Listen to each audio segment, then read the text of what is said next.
بسم الله الرحمن الرحيم halka waxa kala socota walaalayaal cashirkii Soomaaliga ahaa oo soo gudbinaya channelka oo soo gudbinayna channelka Horgal Media subscribe sa insha Allah halkaana kala soco cashirada Soomaaliga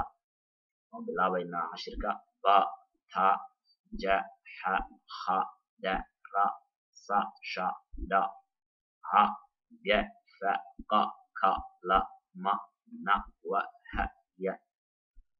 وبعداجيدو yaryar walaaltanina sidoo kale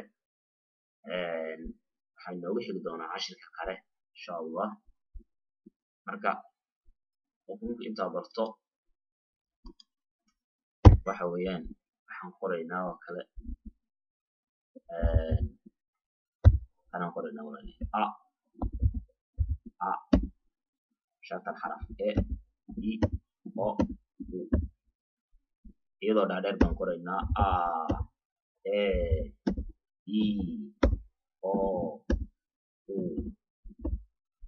marka inta ay baataajada la isku sharaxay weeyaan intaas ay baataajada la isdhexgeliyay weeyaan walaalayaal Soomaaliga lagu sheegay loo qoro waa intaas intiisa ugu badan waxa baxaysay dhibicdaas inay intanina waa shaqal gaaban intana waa shaqal dheer marka a e i o u marka shaqal gaaban wax gaaban qoraysid ku dar ayad la raaciya baataajada lagu dara markii wax dheer la qorayna kuwana lagu dara a e i o u marka insha Allah waxaan rajeynayaa inaad ka faa'iideysataan oo dadka gaar ahaan doonayaan wax qoraan wax akhriyaan inay ka faa'iideystaan